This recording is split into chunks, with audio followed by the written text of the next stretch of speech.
You are Locked On Coogs, your daily podcast on the Houston Cougars, part of the Locked On Podcast Network, your team every day.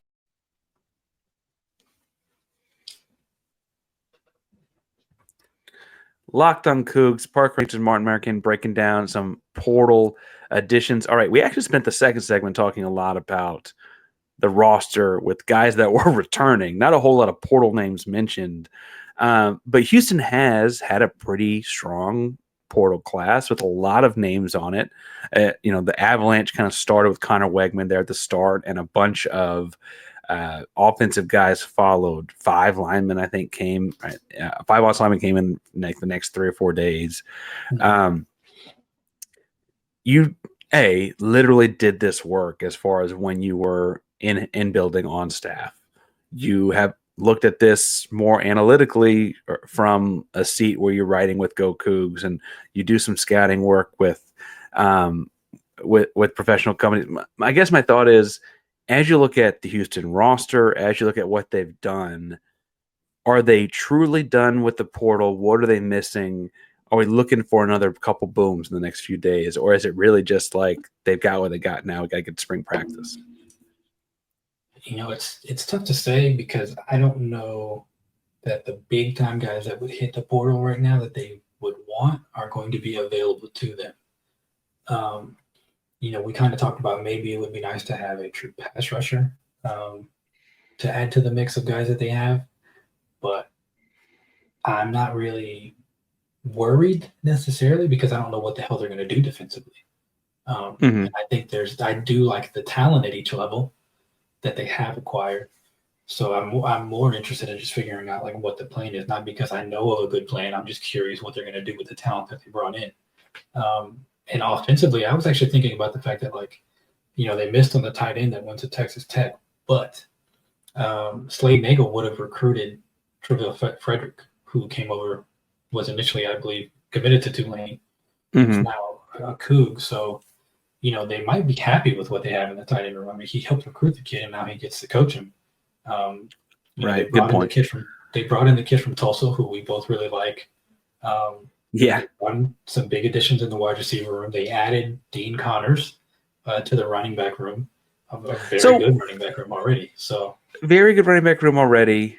Dean Connors comes in. I don't mean to say it in a dismissive way. I'm glad he's playing for the right side of the city right now. Yeah. I was surprised. You were surprised too, I take it. He's a really good running back. He's very different than both Fat and Ray. And frankly, I kind of think Ray fits what Nagel would, or at least what Nagel did at Tulane when he was calling the plays.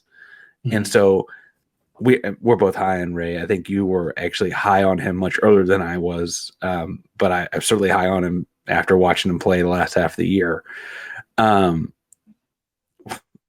With Rashawn Sanford being who he is, does this guy show up and take reps from Fat? Does he take reps from Stacy? Like, where are they coming from? I don't know.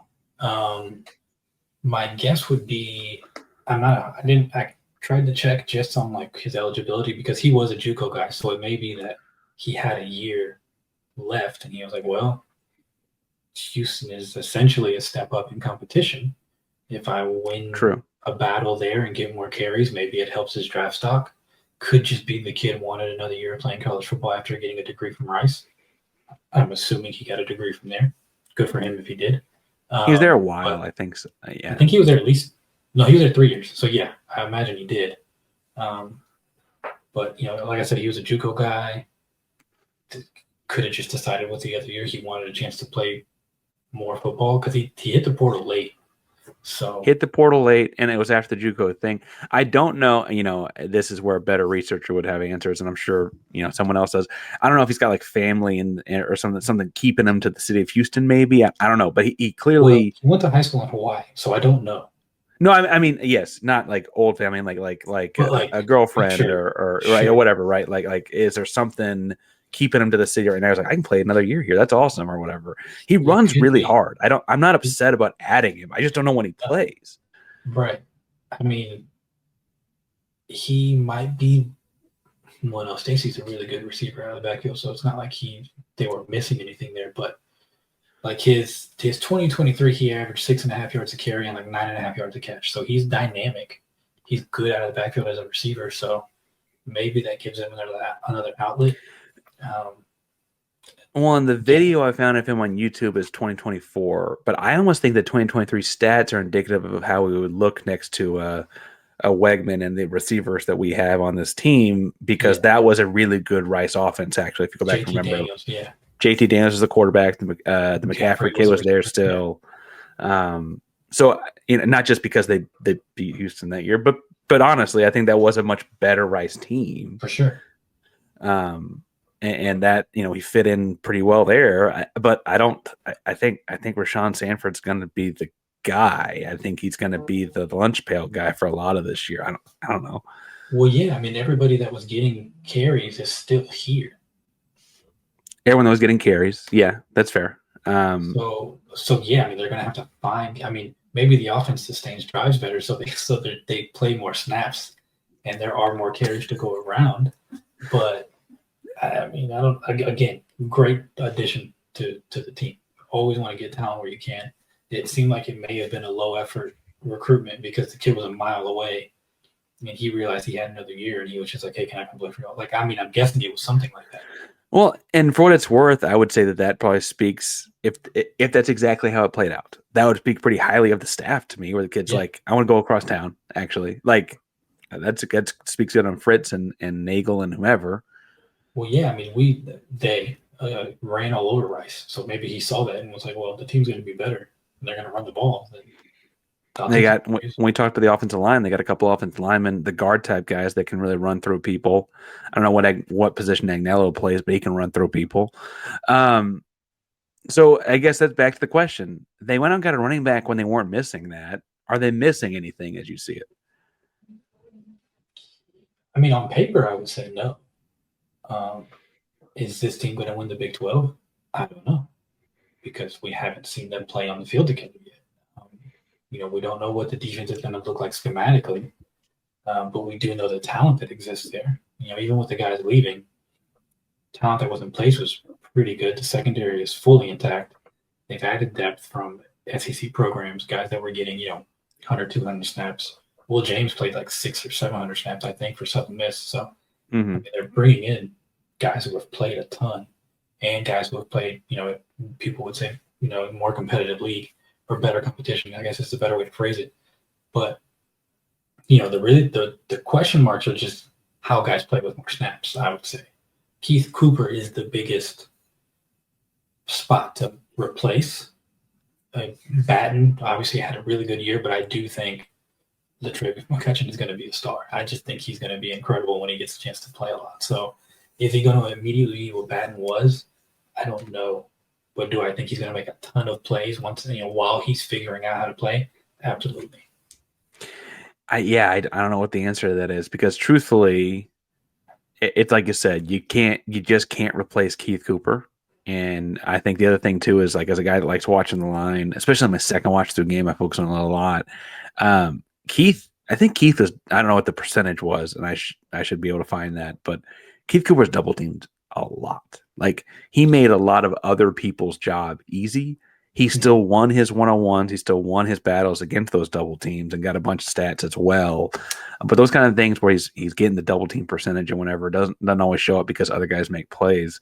That's hard to replace. And I'm going to say it's not. I think they did a pretty darn good job of trying. I also think, like you said, the scheme's going to be different. And I don't know. I think the schedule is actually a little easier next year than it was last year as well. Like, I think things shape up for a pretty strong year if the spring goes carefully. I want to throw one last grenade into this, though.